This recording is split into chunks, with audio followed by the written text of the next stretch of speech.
আসসালামু আলাইকুম। মাহমুদা কিচেনে সবাইকে স্বাগতম। আজকে আপনাদের জন্য তৈরি করে দেখাবো ক্যারামেল এগ পুডিং। চেষ্টা করেছি পুডিংয়ের টু জেড আপনাদের সাথে শেয়ার করতে।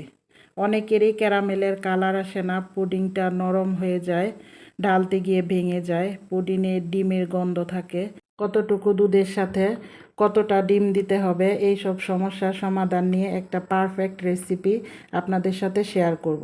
আশা করি আপনাদের ভালো লাগবে। চলুন রেসিপিটা দেখে নেওয়া যাক। পুডিং তৈরি করার জন্য এখানে আমি একটা হাঁড়ি বসিয়ে দিয়েছি। হাঁড়িতে 1 লিটার গরুর দুধ দিয়ে দিলাম। এ পর্যায়ে বলক আসা পর্যন্ত অপেক্ষা করব। এরই মাঝে দুধটা বলক চলে আসছে। এখন আমি দুধটাকে ভালো করে নেড়ে চেড়ে হাফ করে নিব। এখানে আমি 1 লিটার দুধ ব্যবহার করেছি। দুধটাকে ঘন করে 1/2 লিটার করে নিতে হবে। দুধটাকে ভালো করে নেড়ে চেড়ে জাল করে নিতে হবে। যত দুধটাকে নেড়ে চেড়ে জাল করবেন তত শুধু দুধের পরিমাণটাই কমবে না, দুধের ঘনত্বটাও বেড়ে যাবে। আর এই দুধ দিয়ে পুডিং তৈরি করে পুডিংটা দেখতে যেরকম সুন্দর হবে, খেতেও তেরকম সুস্বাদু হবে। তবে আপনারা যদি মনে করেন দুধটাকে 3 ভাগের 1 ভাগ করে নিতে পারেন, সেটাও করতে পারেন। যদি মনে করেন যে শুধু বলক তুলে করবেন, তাও করতে পারেন। সেক্ষেত্রে ডিমের পরিমাণটা বাড়াতে হবে। দেখুন দুধটা অলমোস্ট 1/2 লিটার হয়ে গেছে। আমি এই দুধটাকে ভালো করে নেড়ে চেড়ে জাল করে নিয়েছি। এ পর্যায়ে দুধটা আমি তুলে সাইডে রেখে দিচ্ছি। রেখে দিয়ে দুধটাকে ঠান্ডা করে নিব। এ পর্যায়ে আমি একটা পাতিলে 4 টেবিল চামচ চিনি আর 2 টেবিল চামচ পানি দিয়ে ক্যারামেলটা তৈরি করে নিব। এখানে চাইলে আপনারা পানি না দিয়েও ক্যারামেলটা তৈরি করতে পারেন। তবে পানি দিয়ে দেওয়ার ফলে ক্যারামেলটা তাড়াতাড়ি পুড়ে যাবে না, আস্তে আস্তে তৈরি হবে, কালারটাও পারফেক্ট আসবে। একটু সময় নিয়ে ক্যারামেলটা তৈরি করতে হবে। দেখুন আমার চিনি আর পানিটা শিরার মতো হয়ে গেছে। দেখুন আমার ক্যারামেলটার কালারটা অলমোস্ট আসতে শুরু করেছে। এ পর্যায়ে ভালো করে নেড়ে দিতে হবে। সাইডে যেহেতু চুলার জালটা একটু কম লাগে, মাঝখানে একটু বেশি, সেজন্য সাইড থেকে টেনে টেনে মাঝখানে দিয়ে দিতে হবে এবং ভালো করে নেড়ে চেড়ে ক্যারামেলটা তৈরি করতে হবে। আপনারা ভালো করে নেড়ে চেড়ে ক্যারামেলটা তৈরি করবেন যাতে ক্যারামেলের কালারটা পারফেক্ট হয়, কিন্তু আবার পুড়েও যাবে না। দেখুন আমার ক্যারামেলটার কালার অলরেডি চলে আসতে শুরু করেছে। আমি আরেকটু জাল দিয়ে ক্যারামেলের কালারটা পারফেক্ট হওয়া পর্যন্ত আরও একটু নেড়ে চেড়ে নিব। দেখুন অলমোস্ট আমার ক্যারামেলের কালারটা পারফেক্ট হয়ে গেছে। এ পর্যায়ে আমি চুলার জালটা বন্ধ করে দিয়েছি। ননস্টিকের প্যানের আছেই আপনার বাকি ক্যারামেলটুকুর কালার চলে আসবে। এ পর্যায়ে চুলার জাল দিয়ে রাখলে আপনাদের ক্যারামেলটা পুড়ে যেতে পারে, সেজন্য চুলার জালটা অফ করে আপনাদের বাকি নেড়ে চেড়ে ক্যারামেলটা পারফেক্ট করে নিতে হবে। দেখুন আমার ক্যারামেলটা একদম পারফেক্ট হয়ে গেছে। এ পর্যায়ে আমি যে পাত্রে ক্যারামেলটা বসাবো সেই পাত্রে সাথে সাথে ক্যারামেলটা ঢেলে দিতে হবে, না হলে ক্যারামেলটা জমে যাবে। সেজন্য ওই পাত্রে সাথে সাথে ঢেলে দিচ্ছি। এ পর্যায়ে ক্যারামেলটাকে আমি মল্টের ঘুরিয়ে ঘুরিয়ে পুরাটা সাইড আমি ভরে নিচ্ছি। এ পর্যায়ে মলটাকে আমি সাইডে রেখে দিলাম। এখন নিয়ে নিচ্ছে একটা বোল। এই বোলের মধ্যে আমি দিয়ে দিচ্ছি আগে থেকে ঘন করে জাল করে রাখা 1/2 লিটার দুধ।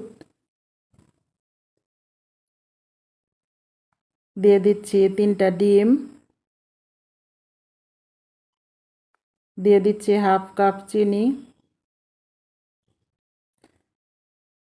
এখন আমি ডিম, চিনি আর দুধের মিশ্রণটাকে ভালো করে মিক্স করে নিব, যাতে চিনির দানা দানা ভাবটা না থাকে। এ পর্যায়ে আমি দিয়ে দিচ্ছি 1/2 চা চামচ ভ্যানিলা এসেন্স, যাতে ডিমের গন্ধটা না থাকে, সেজন্য আপনারা চাইলে এলাচের গুঁড়ো দিতে পারেন। যে মলটাতে আমি ক্যারামেল সেট করে রেখেছিলাম তার উপরে একটা চালনি দিয়ে দিয়েছি। আমার ওই মিশ্রণটাকে আমি ভালো করে ছেঁকে নিব, যাতে এই মিশ্রণটার মধ্যে কোনো দানা দানা ভাব না থাকে, তাহলে ক্যারামেলটা ঠিকভাবে সেট হবে না, ভিতরে ছিদ্র ছিদ্র থাকার সম্ভাবনা আছে। সেই জন্য আমি ভালো করে ছেঁকে নিচ্ছি। দেখুন আমার মিশ্রণটা ছেঁকে নিলাম। এখন আমি পুডিংটা বসিয়ে দেব। এখানে একটা ঢাকনা দিয়ে দিয়েছি। যদি আপনাদের ঢাকনা না দিতে চান তাহলে ফয়েল পেপার দিয়েও ঢেকে নিতে পারেন। আর একটা হাঁড়িতে আমি কিছু কিচেন টিস্যু দিয়ে দিয়েছি, তার উপরে পুডিংয়ের মলটা বসিয়ে দিলাম। আর অবশ্যই আপনারা চাইলে কিচেন টাওয়ালও দিতে পারেন, তাহলে পুডিংয়ের বাটিটা নাড়াচাড়া করবে না, পুডিংটা সুন্দর হবে। দেখুন এই পর্যায়ে আমি পানি দিয়ে দিচ্ছি। মল্টের অর্ধেকের একটু নিচে রাখবেন পানিটা। এ পর্যায়ে একটা ঢাকনা দিয়ে আমি 25 মিনিটের জন্য রেখে দিলাম। 25 মিনিট পর ঢাকনাটা খুলে আমি চেক করে নিব আমার পুডিংটা ঠিকমতো হয়েছে কিনা। উপরের পানিটা একটা টিস্যু দিয়ে মুছে নেবেন, যাতে ভিতরে পানি না ঢুকে।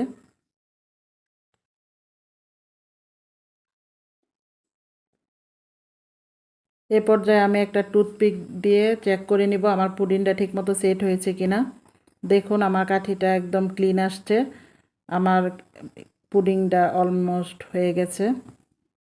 এখন আমি পুডিংটাকে নামিয়ে 1 ঘন্টার জন্য নর্মাল টেম্পারেচারে আসার পর আমি পুডিংটাকে মোল্ড আউট করে নিব। আপনারা চাইলে 2 থেকে 3 ঘন্টা নর্মাল ফ্রিজে রেখে তারপর মোল্ড আউট করতে পারেন। দেখুন আমি 1 ঘন্টা পর ফ্রিজ থেকে বের করে আমি পুডিংটা মোল্ড আউট করে নিচ্ছি। একটা নাইফের সাহায্যে সাইডটা প্রথমে ছাড়িয়ে নিতে হবে। এ পর্যায়ে মল্টের উপরে একটা প্লেট দিয়ে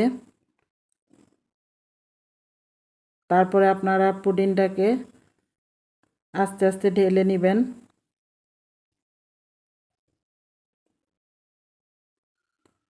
আলহামদুলিল্লাহ, দেখুন আমার পুডিংটা কত সুন্দর হয়েছে, ভেঙে যায়নি, একদম পারফেক্ট পুডিং হয়েছে। দেখুন আমার পুডিংটা কত সুন্দর হয়েছে।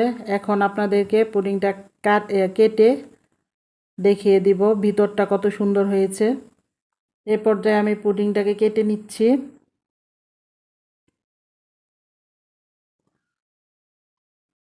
দেখুন আমার পুডিংটাকে আমি কেটে ফেলেছি।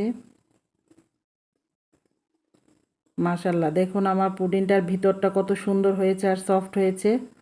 যদি আপনাদের কাছে আমার এই রেসিপিটা ভালো লেগে থাকে প্লিজ আমার চ্যানেলটাকে সাবস্ক্রাইব করে দিবেন। খোদা হাফেজ।